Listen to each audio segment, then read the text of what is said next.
Hello everybody, Animation from Caitlin here, and today we're going to be talking about how doom and gloom up in a kid's room was broken instantly, due to his magic little fish that granted every wish, because in reality, they were his Oddparents, fairly odd parents, with their wands and wings and floating crowny things. This show ran from 2001 to 2017. It, along with several other Nickelodeon and Disney shows at the time, were the center of my childhood.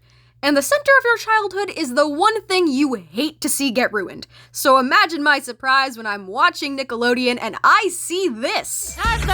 And I'm Wanda! And we're my fairy godparents! What are they doing? I mean, hey, at least it's not Fairly Odder, but still. When I first saw the trailer for A New Wish, I thought 1, the art style looked bad, and 2, it just looked like another cheap reboot. Again. So when the first episode came out, I did the same thing a lot of other people did. I didn't watch it, because man, I was dead set on thinking this was going to ruin the original. Again. Call it nostalgia blindness, but I am not watching this new show. In no way will I ever watch miserable.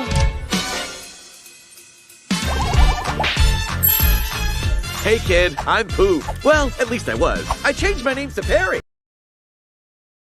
Okay, but why is he kinda... Alright, now unfortunately I am very intrigued. And yet I still didn't end up watching it until the very last episode had already been dropped. Of course, I immediately went into it very hesitantly, but about halfway through the first episode, I realized something. This looks good. It's funny. Don't get me wrong, this show is weird, but it captures the weirdness exactly how the original did. And even though I hadn't watched the original in a while, I could still tell. By the time I was finished with the first episode, I was in love with Cosmo and Wanda again. And they're in love with each other. Since I've went back and started rewatching the original, I've started seeing people's problems. In the later seasons, they were a lot less in love and a lot more, at the edge of divorce. But there are several moments in A New Wish where you can just tell they love each other wholeheartedly. And they're finally back to kinda both being airheads. In the later seasons, Cosmo was just an absolute moron and Wanda was fed up with him, which kinda went against the original pitch of them being two halves of a whole idiot. So there's just something beautiful about them going back to their original roots. And speaking of roots, this show does not let you forget that this is a continuation of the original show, not a reboot. It's to the point where it's almost a running joke how much they reference the original. Odd creatures, fairly odd creatures? With wands and wings and floaty crowny things? Guess. And you can tell several of these moments are definitely aimed at the OG fans, kinda like a poke poke wink wink thing. And I fully appreciate that. One complaint I did see about A New Wish is that Timmy's not there. Timmy's not the main character. Who is this child? But that was the one thing that I actually accepted about this show from day one. Do you people not remember the hundreds, if not thousands of god kids these two had? Cosmo and Wanda are immortal. They could have possibly infinite godchildren in their lifetime. Timmy just so happened to be the one we were following. It's canonically been 20 years, of course we're going to get another child. Timmy's an adult, he's grown up. Ignoring the live-action movie lore, he's probably forgot about them. I'm sorry if you're throwing a tantrum, that's just how life works. And speaking of grown up and forgot, there's something in this show I was not expecting. They brought back a tragic one-off character from the OG show and turned him into an antagonist. And based on his backstory, I can't even judge him as hard as I should be able to. This rich a-hole is Dale Dimmadome, son of Doug Dimmadome, owner of the Dimsdale Dimmadome, whom you may or may not be familiar with. Dale actually debuted in Season 2, Episode 9 of the original, titled Nectar of the Odds, where he was actually a kidnapped victim of Vicky, forced to work in her underground lemonade stand factory for 7 years. Vicky has kept me locked up for so long.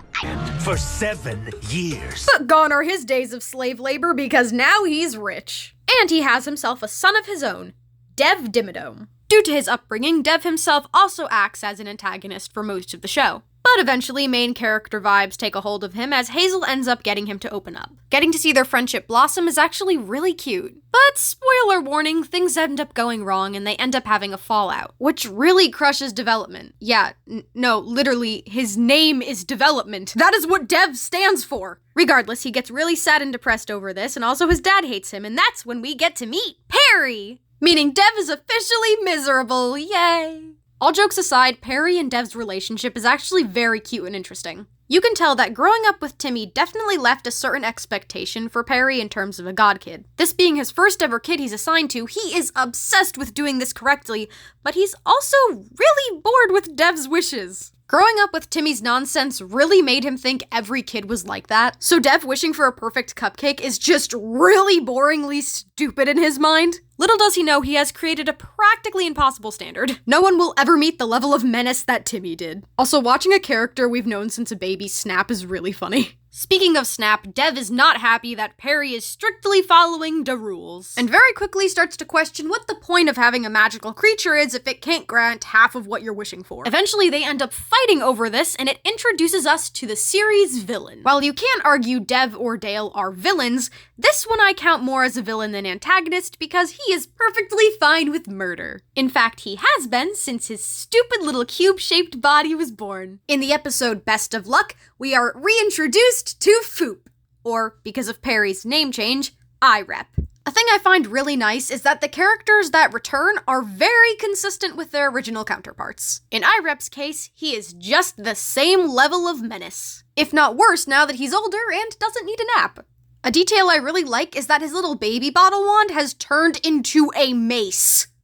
Obviously, at the end of the episode, he gets defeated, but he comes back for the grand finale as almost the puppeteer of the operation. As far as side characters go, Hazel has two friends. Jasmine, whose whole thing is that she really likes to sing but is really bad at it, and Win, who their whole thing is that they're cool and they skateboard. Yeah, that's pretty much all they do. Side character mockery aside, the OG characters returning are Mr. Crocker, who is just as deranged as before, don't you worry. Vicky has now taken a step up from babysitting and is now torturing kids as a party princess.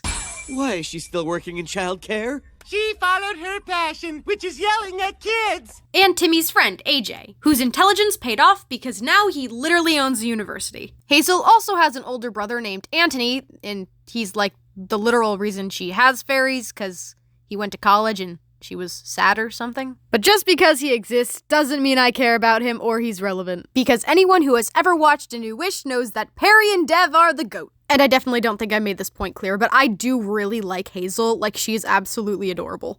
Though my favorite episode is most likely the one with Vicky, there are parts of the finale that definitely caught me off guard. Though we don't directly get to see it, it's implied that IREP and Perry fought and IREP won, leading to him claiming Dev as his god kid again. Of course, the natural progression of that is to take over Fairy World, so that's what they did. And again, though not directly stated, it's also implied that IREP is kind of pulling the strings behind everything and Dev is almost a puppet, which really fits IREP as a character. I like what they did with him.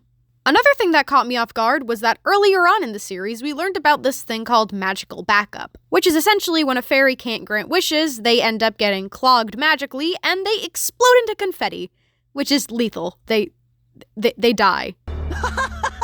Aw, that's cute. Not cute, Dev. It's deadly. So by the time our heroes end up getting to Fairy World to stop Dev and IREP, Perry is dying. That's great. I'm so glad.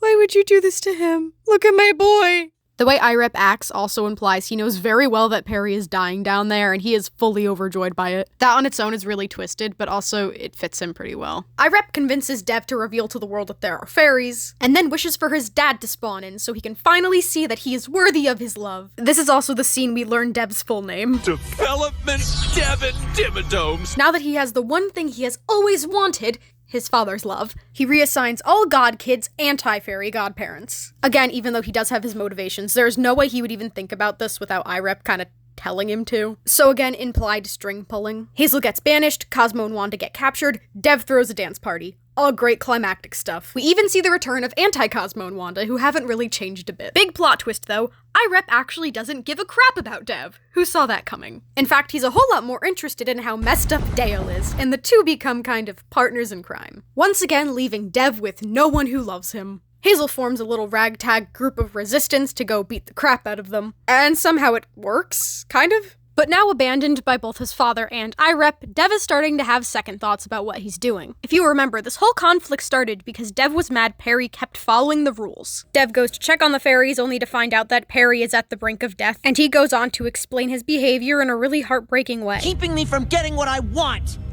I just want to make sure I do right by you. You're my first godkid, and I care about you. Dev has never heard those words before in his life, and he starts feeling really horrible for what he's done, leading to him releasing the fairies. A whole massive final battle ensues with Hazel. Fairy world returns to normal. Everyone who has ever seen that broadcast about the fairies being real gets their memory wiped, and Dev apologizes for everything.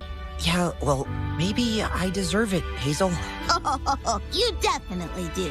But thank you for doing the right thing. Then he too gets his memories wiped. Hazel uses her rule-free wish to make sure her friends never forget fairies, and that's kind of the end of it. Overall, A New Wish is really good, and it does a wonderful job expanding and building upon the lore that the original series has put in place. I highly recommend you give it a watch. I fully understand that this show is not for everyone, and there are people that will prefer the original over it any day. And you know what? I fully respect that opinion. Even though I don't think it's fair to compare A New Wish's one season to the other's hundreds of episodes, I personally will always prefer the original.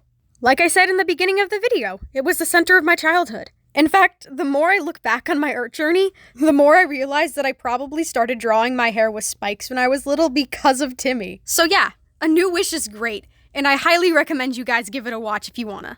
And that'll wrap it up for today's video. Don't forget to like, comment, subscribe, and as always, stay creative. Bye!